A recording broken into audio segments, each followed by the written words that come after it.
অবৈধ স্থাপনার মাধ্যমে কোটি কোটি টাকার লেনদেন ও চাঁদাবাজি বন্ধ এবং অনতিবিলম্বে নির্বাচনের দাবিতে মানববন্ধন করেছেন ঢাকা দক্ষিণ সিটি কর্পোরেশনের খিলগাঁও তালতলা সিটি কর্পোরেশনের মার্কেট ব্যবসায়ী ঐক্য ফোরাম। 18 মে সোমবার সকালে খিলগাঁও তালতলা মার্কেটের সামনে এ মানববন্ধন করেন তারা। তাদের দাবি, সরকার পতনের পর সিটি কর্পোরেশন মার্কেটের পার্কিংয়ের জায়গায় দোকানগুলি উচ্ছেদ করে একটি সুন্দর পরিবেশ ফিরিয়ে আনা হয়েছিল। পরবর্তীতে বড় অঙ্কের টাকার বিনিময়ে পার্কিংয়ের জায়গায় আবার পুনরায় দোকান বরাদ্দ দেয়া হয়। ব্যবসায়ীরা বলেন, 5 আগস্টের পর স্বৈরাচার পতনের পর মার্কেটের নতুন ফ্যাসিবাদের উত্থান হয়েছে। 24-এর 5 আগস্টের পর থেকে আরেক স্বৈরাচার ঢুকছে শেখ আলম, এবং তার অত্যাচার প্রত্যেকটা দোকানদার অতিষ্ঠ এবং সে খুব ধান্দাবাজ এবং চাঁদাবাজ।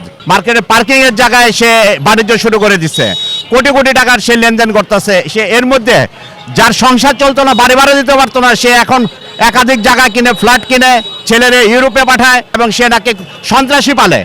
সন্ত্রাসীদের সে লক্ষ লক্ষ টাকা নাকি মাসে আরো দেয়, এই চাঁদা তুলে আমাদের নিরীহ দোকানদারদেরকে জিম্মি করে।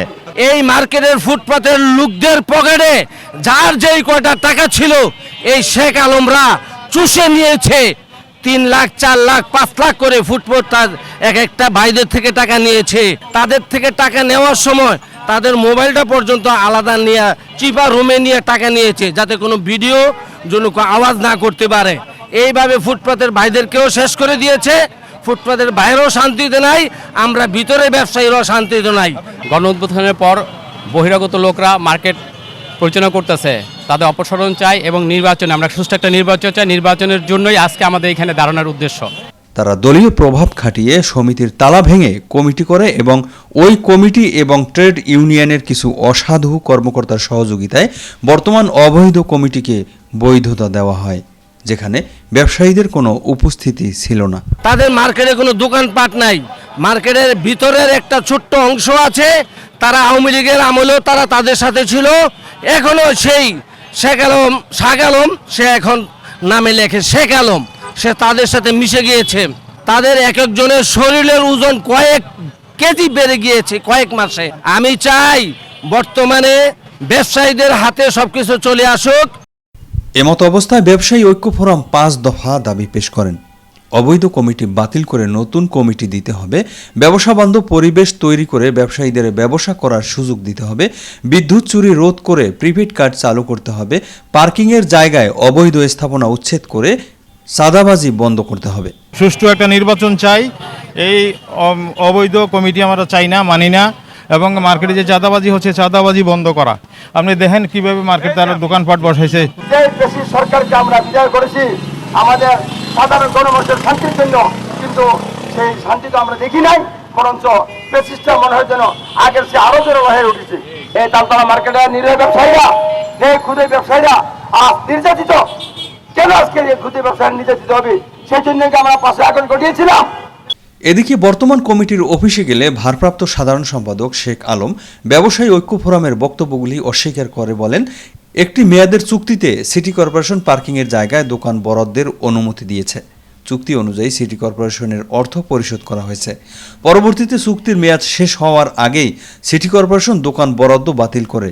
এ বিষয়ে আমরা আদালতে মামলা করি। আজকের এই মানববন্ধন সম্পূর্ণ অবৈধ। আজকে যারা এই মানববন্ধন করতেছে তারা এনসিপি, জামাত এবং বেশিরভাগ লোক আওয়ামী লীগের দোসররা। মার্কেটে চাঁদাবাজি, সন্ত্রাস সম্পূর্ণ মিথ্যা কথা। আমরা এককভাবে নির্বাচনে বিজয় করছি, তারা কোনো প্রার্থী দেয় নাই। ট্রেড ইউনিয়ন আমরা কাগজপত্র জমা দিছি, ট্রেড ইউনিয়ন বৈধভাবে আমাদের কাগজপত্র দেখে নির্বাচিত হিসাবে আমাদেরকে ঘোষণা করেছে। এই জায়গায় কোনো ব্যবসায়ীদের কোনো অভিযোগ নাই। কোনো ব্যবসায়ীরা বলতে পারবে না যে আমরা এখানে কোনো চাঁদাবাজি করি, কোনো সন্ত্রাসী করি। ফুড ছাড়া মার্কেট চলে না। ফুডের ব্যাপারে যেটা বলছে সেটা হইলো আমরা বৈধভাবে সিটি কর্পোরেশন থেকে এই সামনের জায়গাটা লিজ আনছি, তারপরে আমাদের এটা বাতিল করছে। আমরা হাইকোর্টে মামলা করছি, মামলা চলমান। বর্তমান অনির্বাচিত কমিটির বিরুদ্ধে আদালতে মামলা করেন ব্যবসায়ী ঐক্য পরিষদ। উভয় মামলাগুলি চলমান থাকায় তারা পার্কিংয়ের ব্যবসায়ীদের উচ্ছেদ করতে পারছেন না। নির্বাচনী বর্তমান কমিটি বলেন তারাও নির্বাচনের পক্ষে, তবে মামলা চলমান থাকায় তা সম্ভব হচ্ছে না। তারা আদালতের রায় মেনে নেবেন। বর্তমান কমিটির দাবি, আদালতে মামলা চলমান থাকায় ব্যবসায়ী ঐক্য ফোরামের মানববন্ধন অযৌক্তিক। নির্বাচন তো আমরা দিতে ইচ্ছুক, আমরা তো নির্বাচনের বিপক্ষে না।